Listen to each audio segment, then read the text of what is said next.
Hello everyone and welcome to my channel. In today's video I'm going to be giving you all the true reality of what it's like to own guinea pigs. Since guinea pigs are cute fluffy pets, everyone wants them, but do they really know the reality behind these cute fluffy pets? Guinea pigs are social animals and they belong to thrive in pairs or groups. I myself have 2 male piggies and they live in this ginormous cage. Their cage is almost 20 square feet including the stairs and they love it so much. And though when people post photos and videos of their piggies on social media, that's not really the reality of what it's actually like. A lot of people make it seem like owning guinea pigs is kind of easy, but trust me, it's really not. Guinea pigs are quite difficult animals, to be honest. They always need to go to the vets, they always need cleanings, they just need like a lot of sorting out. The first ever time I got my guinea pigs, believe it or not, they used to live in a pet store cage. Before upgrading their cage several times, they used to live in a pet store cage that I got them one Christmas. I've now had my piggies for about 2.5 years and trust me, I have learned a lot more from my experience with piggies. And honestly, every single piggy owner isn't perfect. Like for their first ever couple of months of having guinea pigs, they probably don't know what's going on, what to do, why am I even doing this, and are probably just a little bit confused. People also assume that guinea pigs need a smaller cage because if they're not going to climb, what else do they do? Do they just sit there? No, not at all. But a lot of people think that guinea pigs need a smaller cage, and honestly, that just annoys me. Like I said before upgrading my guinea pig cage, they used to live in I think a 2x4 pet store cage.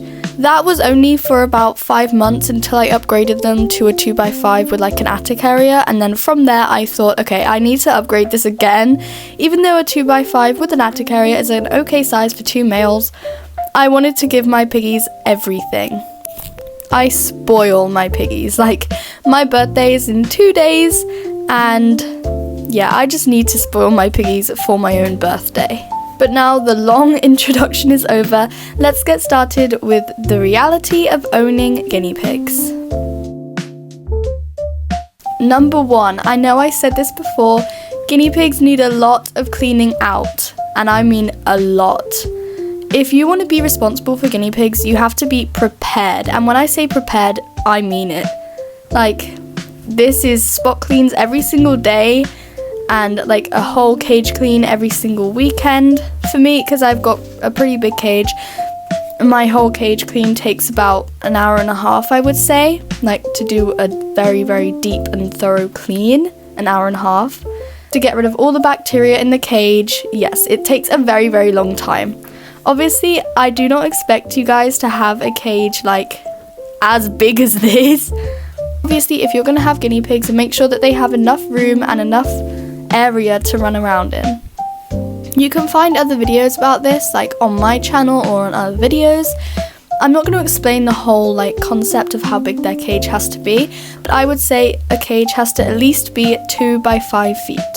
And loads of people may say that that's kind of a big area for 2 piggies or 3 piggies, but no, I think a 2x5 is the minimum of a cage size. You cannot go any smaller with a 2x5 guinea pig cage, as that is the bare minimum.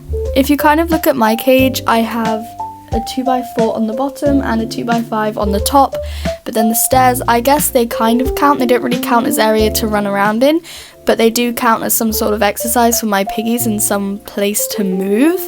So I do kind of count it, but either way, this cage is massive for them.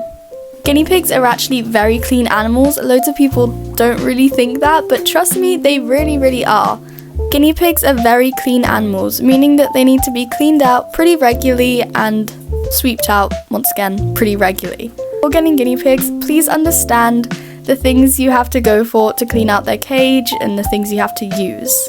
In this bottle, I have 50% water and 50% vinegar. This is what I use to spray down my piggy's cage, and this works perfectly. It kills all the bacteria and doesn't leave a nasty smell for my piggies. When buying sprays or anything to clean down the cages of your piggies, please make sure you're buying something that hasn't got any chemicals in it. And personally, this is the best and most affordable way of like cleaning them down without using any harsh chemicals. So when cleaning down your cages, please do not use any harsh chemicals. As guinea pigs have very good respiratory systems, they can smell it and they can just detect it very easily and lead them to having many other serious health problems in the future. So please do not use any harsh chemicals when cleaning your cage. Make sure to have a big cage and clean it out regularly. You also have to be prepared with like the vet bills and stuff, as guinea pigs get a lot of kind of infections. Even for my piggies, I take care of them insanely well. I mean, obviously not perfect, but I take care of them pretty well. And they've been to the vet several times. Sometimes it's just for a checkup, and other times it's like when my piggies get in a fight, or even when Oreo had ringworm around his eye. When your guinea pigs to the vet, please make sure to be responsible on what's gonna go on. Sometimes it can be something pretty small, and it usually is. Unless something really bad happened to your piggies, just give them a checkup either way. So if it's only like a regular checkup, everything will be okay, but either way, the vet bills will be pretty expensive, or even if something really bad happened, the vet bills will probably be very expensive. Please understand that is the reality of owning guinea pigs. Guinea pigs are very social animals when it comes to, other guinea pigs or just trusting their owners. Please really try to put in the trust in your piggies. Like when they come to your house, don't stroke them straight away, don't pick them up straight away. Let them get used to their home and then they can get used to you. So please be slow and gentle with your piggies and please take responsibility of that. Remember the first time I ever got my guinea pigs, I didn't really know what to do. I didn't know if I should stroke them, if I should leave them to, settle in their home. And I kind of left them to settle for about a week and a bit, until I kind of showed signs that I wanted to be friends with them, and they really warmed up with me by doing that technique. So please, when you have your piggies, just be slow and very gentle with them, because that is the key to become friends with your piggy. Honestly, the list goes on and on about the reality of owning guinea pigs. If you want to know more about the actual reality of owning guinea pigs, you guys can watch some other videos or you can do some more research. Anyway, that is the end of today's video. Bye everyone!